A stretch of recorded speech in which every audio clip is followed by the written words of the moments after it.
کیا آپ کو پتا ہے دجال اصل میں کون ہوگا؟ کیا وہ کوئی ڈراونا جانور ہوگا یا کوئی رہسیہ میں مخلوق؟ سچائی سن کر آپ حیران رہ جائیں گے، کیونکہ صحیح حدیث کے مطابق دجال کوئی جانور نہیں بلکہ انسانوں میں سے ہی ایک آدمی ہوگا۔ دجال عربی شبد دجل سے بنا ہے، جس کا مطلب ہوتا ہے بہت بڑا جھوٹ بولنے والا، دھوکہ دینے والا اور سچ کو چھپانے والا۔ نبی صلی اللہ علیہ وسلم نے فرمایا دجال ایک آدمی ہوگا، صحیح مسلم حدیث نمبر 2937۔ ایک روایت میں یہ بھی بتایا گیا ہے کہ اس کے ماں باپ ہوں گے اور وہ انسانوں کی طرح پیدا ہوگا۔ مسند احمد حدیث نمبر 22572۔ یعنی صاف بات یہ ہے کہ دجال کوئی رہسیہ میں جانور نہیں بلکہ انسانوں میں سے پیدا ہونے والا ایک بڑا فتنہ ہوگا۔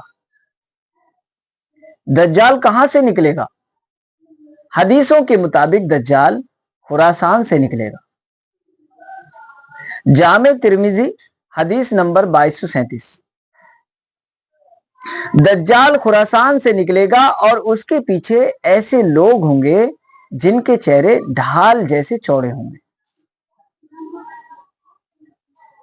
اس میں خراسان کہاں ہے؟ خراسان کا مطلب کیا ہے؟ خراسان فارسی شبد ہے جس کا مطلب ہے جہاں سے سورج نکلتا ہے، یعنی پورب کی زمین۔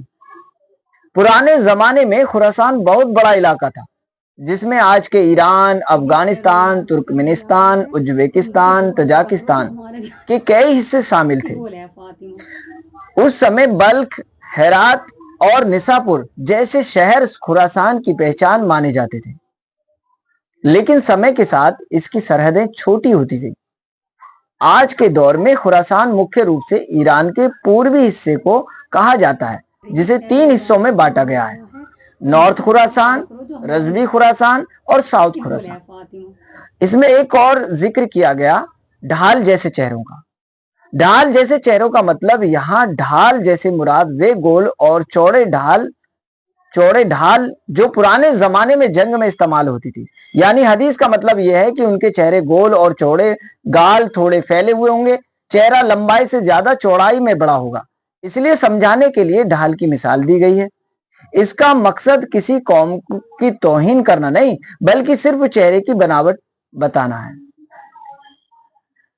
یاد رکھیے دجال کوئی رہسیہ میں جانور نہیں بلکہ انسانوں میں سے ایک آدمی ہوگا جو آخر زمانے میں سب سے بڑا فتنہ بن کر آئے گا، اور اسی لیے نبی صلی اللہ علیہ وسلم ہمیں بار بار دجال کے فتنے سے اللہ کی پناہ مانگنے کی تاکید کرتے تھے۔